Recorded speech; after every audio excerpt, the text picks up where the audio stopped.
The 10-minute drill. This is a big one. Covered by Universal Roof and Contracting. The difference is universal. On 1010XL. Let's go, let's go, let's go. Hit it. All right, we come right in with breaking news and the 10-minute drill, sports concepts and rationalizations coming your way. Two winners in this, if you ask me. But go ahead and tell you the trade, and I'll give you my winners. Oh, okay. The New England Patriots have made a deal and broke the tenant. Dimitrov should be fired immediately. Boy, I don't know. Well, you may say that, but something will go wrong here. They have traded Mohamed Sanu to New England. Now, before you say that, I want everyone driving in the car right now, listening to the program on the app, worldwide. What do you think Mohamed Sanu is worth? So, like, if you ask me, okay, the Patriots traded for Mohamed Sanu, what did they send to the Falcons? Me, personally, I would say, I don't know, 4th, 5th round pick. So, now finish the details of the trade, please. Okay. Tom Brady goes to Atlanta. No. No, Like I'm sorry. Yeah. I'm sorry. Matt Ryan's down. They do need him. Yeah, it's a second-rounder. The Falcons got a second-round pick for Mohamed Sanu. That's amazing to me. Another winner would be if you have Mohamed Sanu on your fantasy team, and he goes from the Matt Ryan-less Atlanta Falcons to Tom Brady and the Patriots. The Patriots' defense has been so good, it has covered up some of the deficiencies of the offense, and the offense is struggling. Don't be surprised if the Patriots also make a trade for an offensive lineman at some point. Well, the line has been down. I think they have good talent. Yeah. Like, I like Michelle and James White. Well, obviously, you got Brady. They lost their center for the year, right? Andrews is gone. He's been gone. They're down 2 starters on the offensive line. Brady's numbers are not through the roof this year. No. He's in ratings in the 90s, which is not typical Tom lately, and he still throws a beautiful football. He took some shots last night, too, by the way. So I got the feeling, a peaceful, easy feeling, quite frankly, that the Patriots are somehow trying to load up here and make, another run. Look, Sanu has been good for Atlanta, and he'll be He's good 30 for years them. old. Well, he's a big body, got great hands. Yeah. I could see him really emerging. But I tell you what else it tells me. It's over for the Falcons. Yeah, when Matt Ryan's out for extended time, and it should be over. Is he out? Oh, yeah, he's got a high ankle sprain. It's high ankle. Yeah, he missed 6 weeks, and they probably won't rush him back. I bet you they shut him down for the year. Is Schaub the guy? Yeah. Matt Schaub, who I have not thought or heard of since he was a quarterback for Houston. We have a problem. In the early years. No, he's been in Atlanta for years now. Is back. Yeah, he's a lot like Henne. He just doesn't go away. He's always on a team. Yeah. Now, Atlanta's doing the right thing, and I know you don't say trade with the Patriots, but if you can get a second-rounder for your third receiver, I would make that trade. Mm-hmm. I don't care if it's the 60th pick. Falcons also have – look, they've locked up Julio, or going to, yes. And they have Calvin Ridley, so that's not a need for Atlanta. That was, and they're out of it this year. So, anyway, yeah, that's a trade that was made. So you had Gardner Minshew on your show on the CBS show last night? Yes. Minshew Magic came out to Top Golf, huh? Came out Top Golf. And now I'm curious as to, like, you didn't know all day. You weren't promoting it here yesterday. How much did the promotion of him being there, even though it was a short notice, right? How much did it impact the number of people who came to the facility? I would say times, like twice as many people as normal? No, more than that. More than twice as many people. Yeah. And when were you able to tell people, hey, we have social Minshew media tonight? Probably in the afternoon. That's amazing, isn't it? Yeah. So that leads me to a question. I was surprised. We dueling enterprises last night. I was talking to Brunel. And, he would stick with Minshew. I'm surprised how many people, really, when we get to Week 11, would stick with Minshew. I mean, I think 100% that the Jaguars will go back to Foles, and I think 100% they should go back to Foles, and I'm starting to feel like I'm in the minority there. Well, I think they will go back to Foles and should go back to Foles in this respect, too. I think they have a great luxury now. And, I think they have 2 years to figure this out, right? I mean, Nick Foles is with the team, in essence, a 2-year deal. You got Gardner Minshew for 4. So, if Nick Foles still has to prove he can stay healthy, too. Well, sure, but now you have a competent backup. Yeah.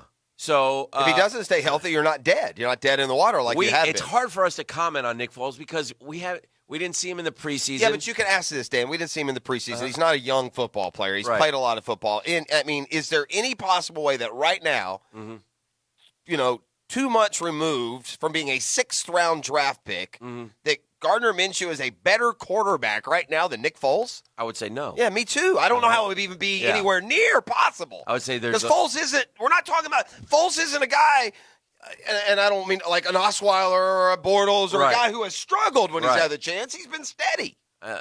Lately especially. Yeah. I mean, he's really good. Because we also have a new coordinator, a new system here. Well, it's a system that was built for Nick Foles. I think the offense will be better with Foles. I do too. Minshew's done great. Yes. It's awesome. I hope he wins 2 more. Yes. I mean, he has more than done what you hoped he would. I think if we did a quickie poll, and we'll do this Minshew would win. Minshew would win. He would win because the fans love him. Yes. And I get that. Yeah. And I love him too. Oh, yeah. But I don't see any way at all they don't go back to Nick Foles when he's ready. Yeah. But like I said, and I don't want to speak I want for to say Mark. this too. Mark didn't exactly say I was thinking, but he's like, I don't know. I think you stay with a hot hand. I say, well, and I thought it was hot hand. The guy just completed 44% of his passes against Cincinnati. This is kind of a this is getting ahead of the story. No, this is going to be spoken wrong, but there's some truth to it when I explain it. The more you play quarterback when you're a young kid in the NFL, I think the harder it gets. They start to figure you out. That's correct. And so then they start to and change things. We're seeing that a little bit. Yeah, so and we've seen that with, rookies can come out and wow you for 6, 7, 8, even a season, Baker Mayfield, and then all of a sudden come back and not be as effective. It's kind of like hitting, you come in and you hit home run, and they find your weak spot and they attack it. See Austin Riley. Whoever. Yeah. And then you got to make the adjustment. And if you can't make the adjustment, then you're not as effective. So, and I think Gardner Minshew will be able to make the adjustment, but it'll be interesting to see. But teams now have a better idea on what can rattle him if something will. Right. What coverages are giving him the most trouble. Sure. Which coverages, when he goes back to pass, suddenly he is, he's that cat in the pocket bouncing around. So, that's certainly, I think, a verifiable point there. The World Series starts tonight. I feel sorry for Major League Baseball. If I was a big-time gambler, I would make a hefty bet on the Nationals. Oh. Because they're such underdogs. What are they? 7 on the money line. 7-1? Is that what it is? Is that what it is? I don't know. I'm asking you. I haven't researched it, wink, wink. So I think it's going to be a great series, man. Because Max Scherzer has found himself in the postseason. Yeah, Remember he was struggling in September? Yeah. Well, he's found himself. If the Nationals tonight beat Garrett Cole, Houston gets shaken. I have a hard time. Here's what's hard for me. Uh-huh. The Braves, my team, played a lot of meaningful games against the Nats. Right. And we won them all, man. Yeah. With that same pitching staff and with that same lineup. It's not like someone was missing. I think the Astros are better, and they're going to thump them 4-1 or 4-2. You do? I do. I feel sorry for baseball. This is a terrible matchup from this standpoint for a casual fan. We beat the Nationals like 12-7 this year. Yeah. In the series. But now, and that's awesome. But we had some meaningful, stressful games with them that mattered. We had a 6-run lead against them in the ninth. Yeah, I remember that. They're trying to catch us, though. I mean, so we had, not playoff intensity, but, pennant race intensity games. I just don't think they should be that heavily favored. No, well, listen, when the way that they just beat the Dodgers, they probably shouldn't be. Uh-huh. I feel sorry for baseball to a certain degree. This is setting up as some boring baseball if you're a casual baseball fan. Oh, you got it. Yeah, the 1-0 games. Well, I mean, golly, you've got. It's never before happened that a Cy Young winner has faced a former number one. It's happening in back-to-back games. Garrett Cole's a former number one. Scherzer's a Cy Young winner. Strasburg's a former number one. Verlander's a Cy Young winner. And then you get to the real, weak links of Zach Greinke and Corbin. Yeah. So, I mean, you can have a lot of 1-0, 2, and that'll do it for the 6, 3 up, 3 down. Scherzer with 8 strikeout. That's great, except when's the NBA start? Yeah. Higher ratings if the Lakers-Clippers was being played in prime time instead of buried at 10:30 where no one can watch. Higher ratings. Clippers-Lakers season opener or World Series game 1. I'm not good at that. I don't know. Yeah, I don't know either. Is it Lakers-Clippers? It might be. That would be a shame, though, for – I'll draw in the World Series, huh? I don't know. I'm not saying that it would, but I wonder only because that's such a juicy matchup. Yeah. And this has the potential to have people, turning it off to watch something else. Wow. You got to be a baseball fan. Here's another thing that hurts this series. I think the ratings for this series are going to be like maybe bottom barrel of all time. Like the worst ratings of all time for this series. There are no Astros or Nats fans outside of Washington and Houston. That hurts too. If you're sitting in Chicago or New York or L.A. or Atlanta, you don't want to watch this series. Yeah. Something going on in the NBA that has me concerned. Oh. Speaking of opening night. Listen, are you going to do an investigation? No. Okay. But this Zion Williamson cat, 2 times already injured. I'm a little nervous about him if I'm. You're the other time you're talking about the shoe blowout? No. That I'm counting that one. Okay. That's a good point, too. Yeah. You're talking about banged his knee in the. He was dinged up in the preseason. Yeah. I'm sure that the dinged up knee in the preseason and this knee injury are related. I don't know. Yeah. They might be. Yeah. They might not be. I don't know. That's My probably point what started the meniscus. The meniscus is not. All I can say is this, and I can't speak from a lot of injury experience except for this one because I've had this injury and this surgery. This is a little bitty, tiny little deal. It's like putting your finger in a splint. This isn't like a ligament injury that's going to linger and have arthritis and all that stuff. He'll feel good as new by the first of the year. He missed time at Duke. He missed time in the preseason. He's missing 8 weeks, 2 months. 2 months. That's the recovery of his rookie year for that injury. He weighs 285 pounds, and he can jump through the roof. And I heard Jalen Rose talking about the way he jumps one leg versus 2 leg and how sometimes that can, have an effect. That's a lot of weight to be leaping that high. I am a little bit concerned. Everybody will make it out to be no big deal.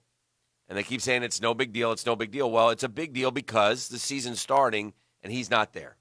So, to me, it's a big deal. I'm a little concerned. I'm shocked the Knicks didn't win the lottery because this would be so New York. I'm not concerned now. He could end up being injured, for a long time. But like on the text line, the new Greg Oden. No, there's no similarity. Greg Oden had like microfracture injuries that you couldn't come back from. This is not a major injury. Again, it's a major injury in the respect that he's not starting the season. You can quibble with however you want to call it. The bottom line is work starts today. He's not at work. That bothers me. And he's not going to be at work for 2 months. That bothers me. So, and he missed time in the summer. That didn't bother me so much. Now, were you bothered when Jordan broke his foot year 2 and missed 65 games? I mean, it happens, Hick. He's injured. Knees are different. There's a lot of big dudes in the NBA. Not like unless him. He's congenital. There's nobody like him in the NBA. Nobody.